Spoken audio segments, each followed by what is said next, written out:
Namaste and hi friends, this is Kavita Sharma and welcome to our channel Career Crackers। आज के इस session में हम one word substitution पढ़ेंगे। One word substitution means वाक्यांश के लिए एक शब्द या फिर आंसर इन वन वर्ड्स। ठीक है, तो आज का पहला फ्रेज है a remedy of all disease. ये रेमेडी यानी ऐसी औषधि जो हर प्रकार की बीमारी को यानी ऑल डिजीज को क्योर करता है। तो ऐसे इस फ्रेज के लिए एक वर्ड में हम क्या वर्ड लेंगे? पेनासिया। पेनासिया मीन्स सर्व रोगहारी, जो ऑल डिजीज को क्योर करता है। पेन मीन्स होता है ऑल।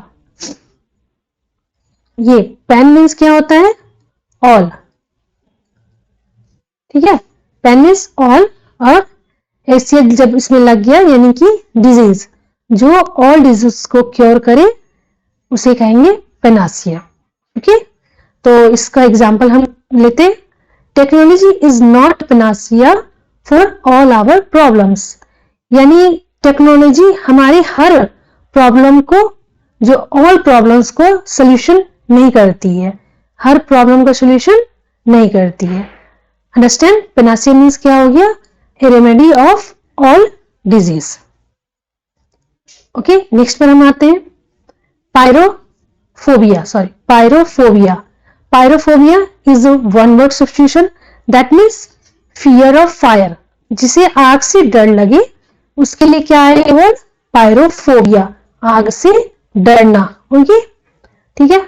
अब इसका हम नेक्स्ट पे हम आते हैं language that has been very much used.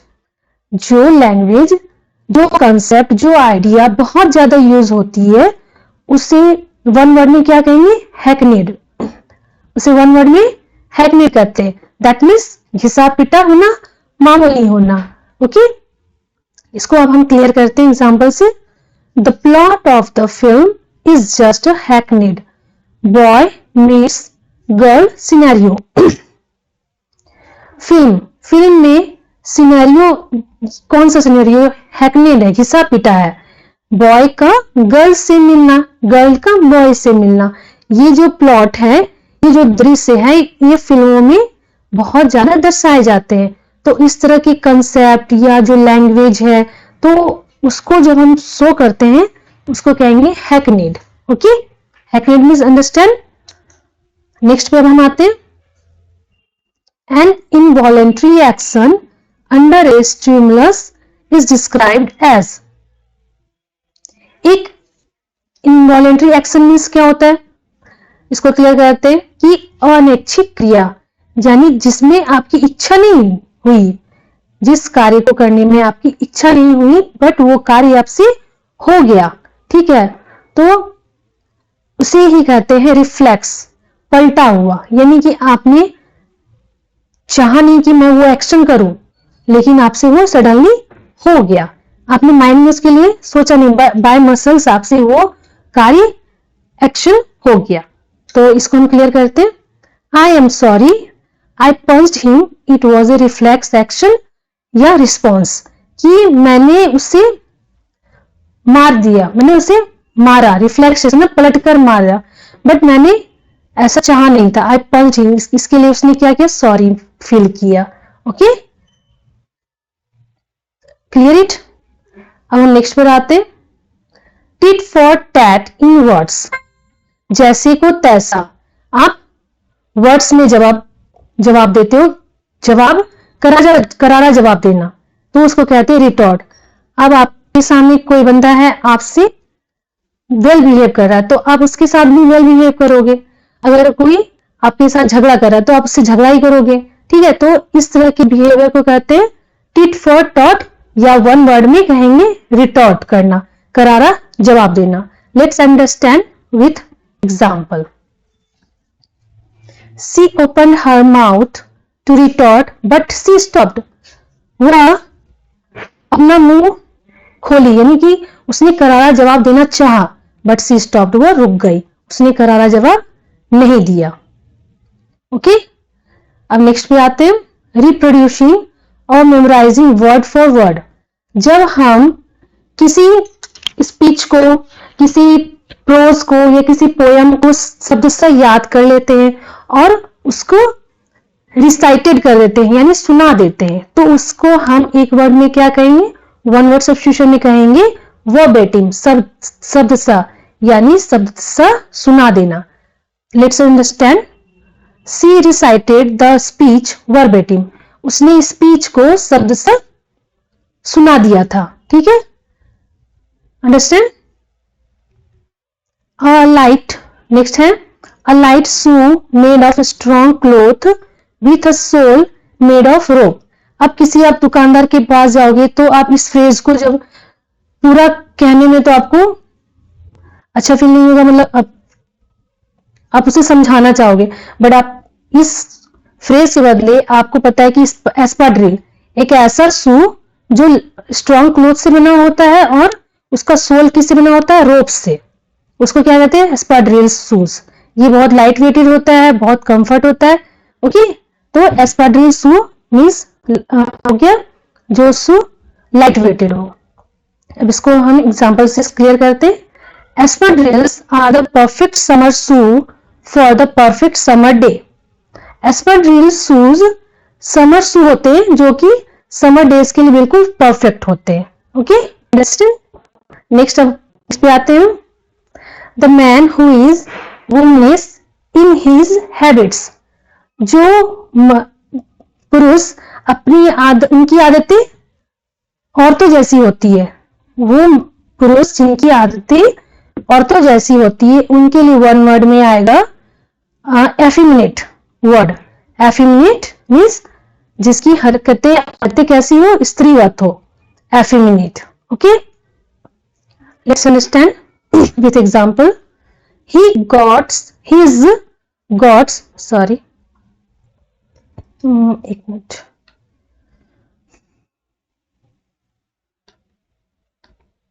हाँ, he's got a very effeminate manner या voice, उसने कैसा वॉइस पाया हुआ या मैनर पाया हुआ है, एफिमिनेट, स्त्रीवत, औरतों के जैसे।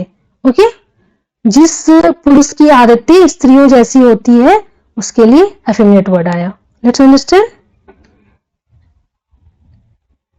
नेक्स्ट है आफ्टरनून थिएट्रिकल और म्यूजिकल परफॉर्मेंस। आप बहुत बार दोपहर में प्ले करने जाते होंगे या किसी या फिर शो देखने के लिए जाते होंगे, तो उस शो को जो दोपहर में देखते हैं या दोपहर में जो प्ले करते हैं उसको एक वर्ड में क्या कहेंगे, मैटनी, दोपहर का खेल। दोपहर में खेले जाने वाला कोई भी किसी प्रकार का मनोरंजन मैटनी कहलाता है। Okay, let's understand with example. I have ticket reserve for today's matinee. मैंने आज टिकट रिजर्व कर लिया है आज की मैटनी शो के लिए, दोपहर में देखने के लिए। ओके, अब हम नेक्स्ट पे आते हैं। That can not be cured, जो क्योर्ड नहीं हो सकता, जिसका इलाज नहीं हो सकता, उसके लिए एक वर्ड होगा इनक्योरेबल।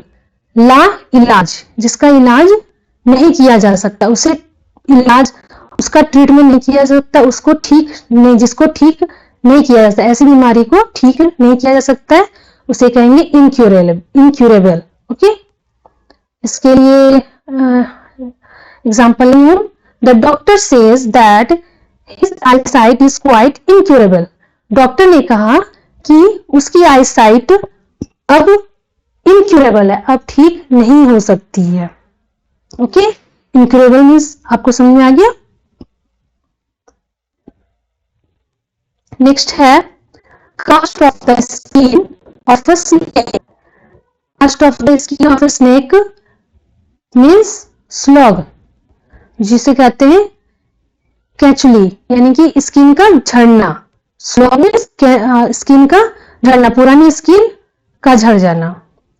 ओके, अब इसको एग्जाम्पल से हम क्लियर कर लेते हैं। All reptiles have to slough their skin to grow.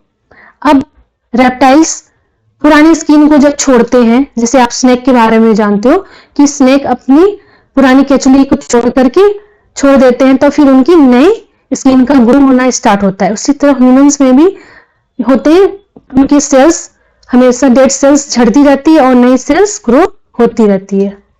Okay okay, slog में समझ में आ गया आपको? Cast off the skin of a snake, okay, that इसका वर्ड में आएगा सब्स्टिट्यूशन स्लॉग। ओके, नेक्स्ट पे आते हैं अब हम, customs and habit of a particular group. किसी एक पर्टिकुलर समूह की जो कस्टम्स होती है, जो हैबिट्स होते हैं, उसको वन वर्ड में हम मॉर्स कहते हैं, यानी रस्म रिवाज। किसी एक पर्टिकुलर ग्रुप की जो रस्म रिवाज होती है उनको हम मॉर्स कहते हैं। ओके, एग्जाम्पल लेते हैं हम, he teaches them good manners and social morals. वह टीचर, वे शिक्षक उनको गुड मैनर्स और सोशल मॉरल्स सिखाते हैं, सामाजिक रस्म रिवाज और तौर तरीके, अच्छी जो तौर तरीके हैं वो सिखाते हैं। ओके, अब नेक्स्ट पे आते हैं, the line when the land and the sky seems to meet. जहां पर लैंड, धरती और आकाश मिलते हुए प्रतीत होते हैं, उस लाइन को हॉरिजॉन कहते हैं। Horizon means Kshitij. You understand? Okay, now example से क्लियर कर ले। The moon was above the horizon. Moon horizon के ऊपर है। ओके, जहां पे स्काई और लैंड मिलते हुए प्रतीत होते हैं, वहां पर। नेक्स्ट पे आते हैं हम, lack of respect specially for god and religion. जहां पर भगवान, जिसके मन में भगवान और धर्म के प्रति क्या हो, रिस्पेक्ट नहीं हो, आदर नहीं हो, वैसे पर्सन क्या कहलाएंगे? इम्पिटी। इम्पिटी मीन्स नास्तिकता होना, उनके मन में नास्तिकता होना।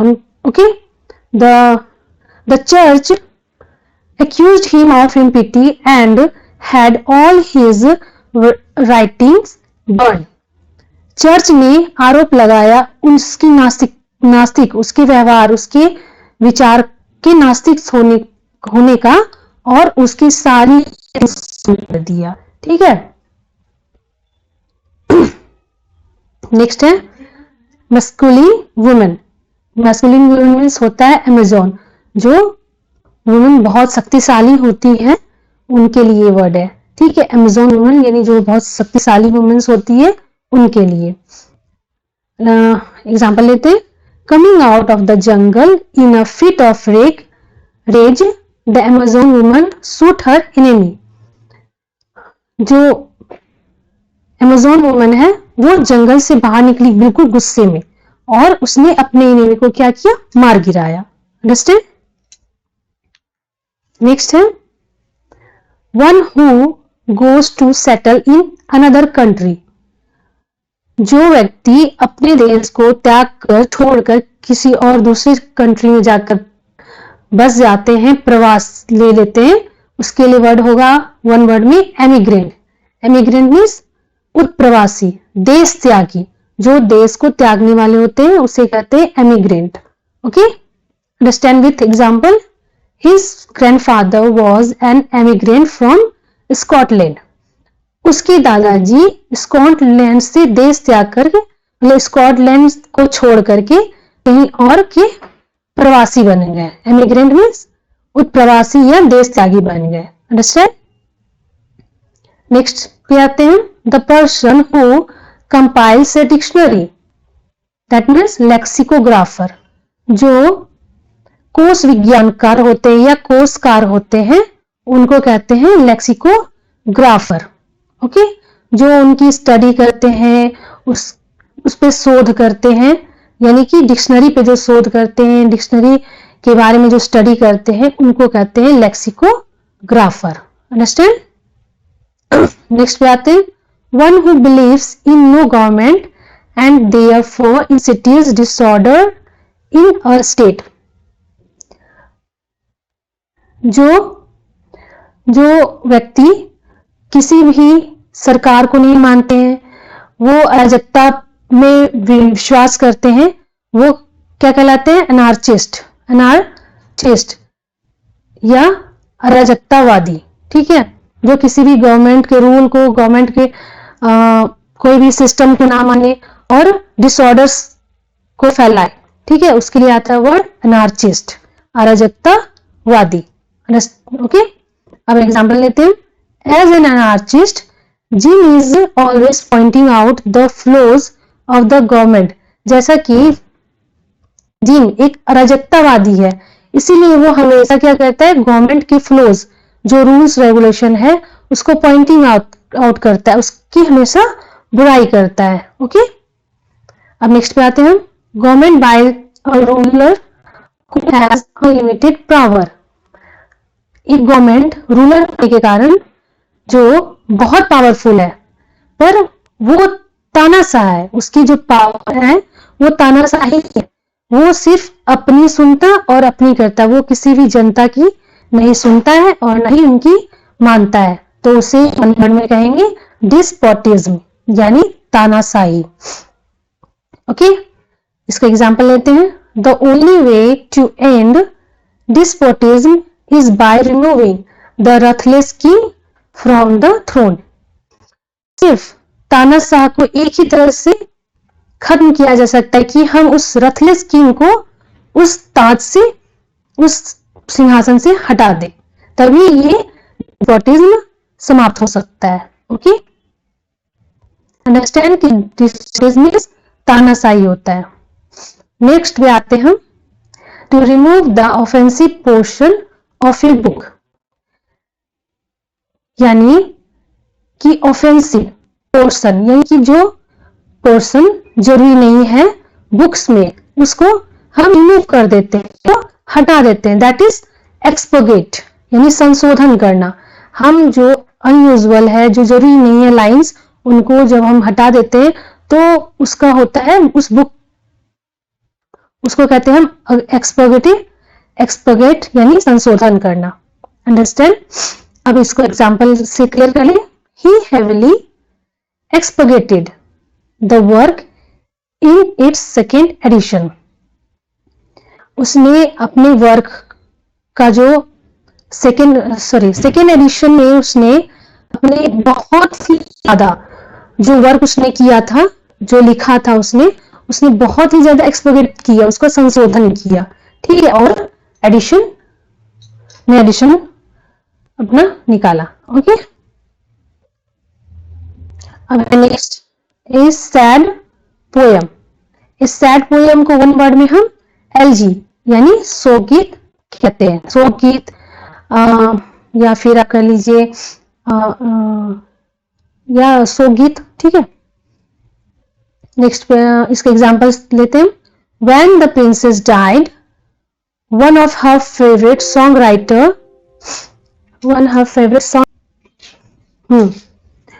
तो जब प्रिंसेस मर गई तो उसके फेवरेट सॉन्ग राइटर ने उसके मूवी क्या किया कि he wrote a movie elegy for हर।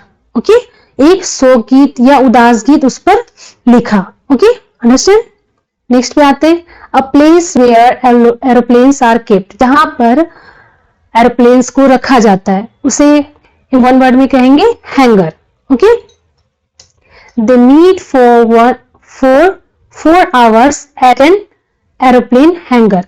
वे मिले हैंगर पे 4 घंटे के लिए, ठीक है, वे हैंगर पे 4 घंटे के लिए मिले। ओके, हैंगर मीन्स जहां पे एरोप्लेन्स को रखा जाता है। Understand?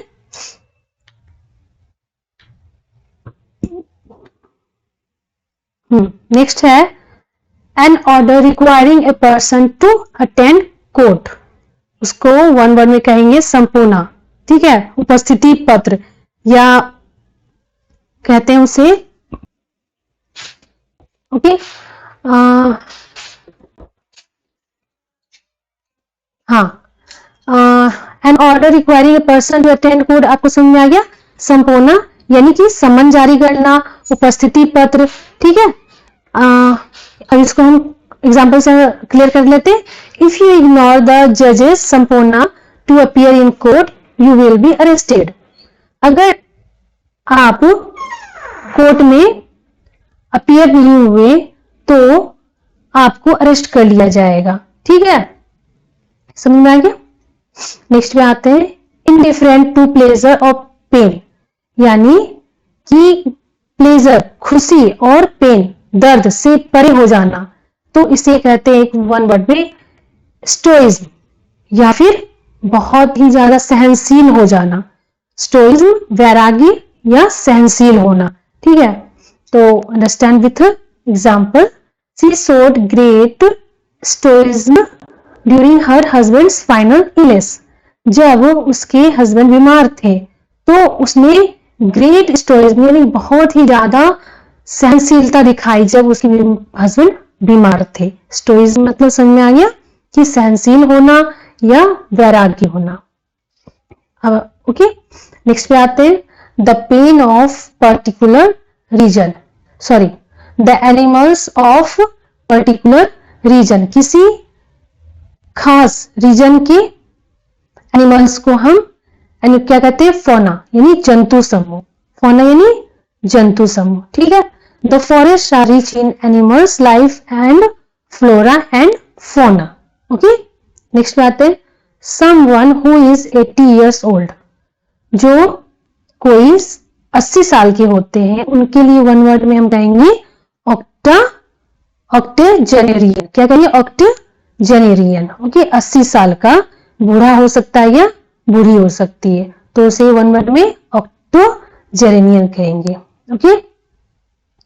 She is very active for an octogenarian, okay. वह 80 साल के बुजुर्ग पर्सन के लिए बहुत ही ज्यादा एक्टिव है या उनकी सेवा करने के लिए, ठीक है। अंडरस्टैंड। तो नेक्स्ट पे हम आते हैं study of sound is known as phonetics, जब स्वर की स्टडी करते हैं, स्वर विज्ञान का हम स्टडी करते हैं, उसे वन वर्ड में कहते हैं फोनेटिक्स, ठीक है।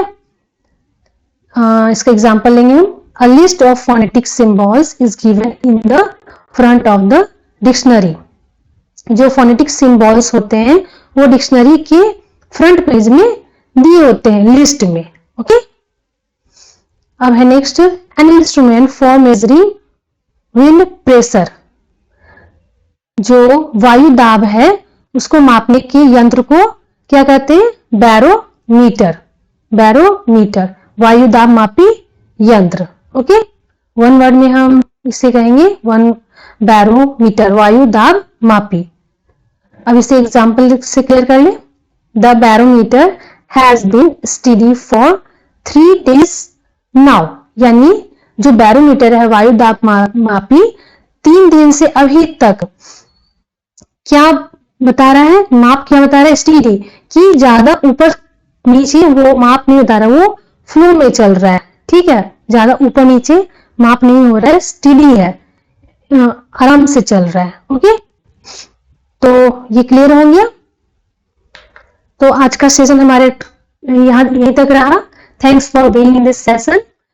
मेरे चैनल को सब्सक्राइब करें, लाइक करें और ज्यादा से ज्यादा शेयर करें और अपना ओपिनियन जरूर सेंड करें, okay. Thank you, bye bye.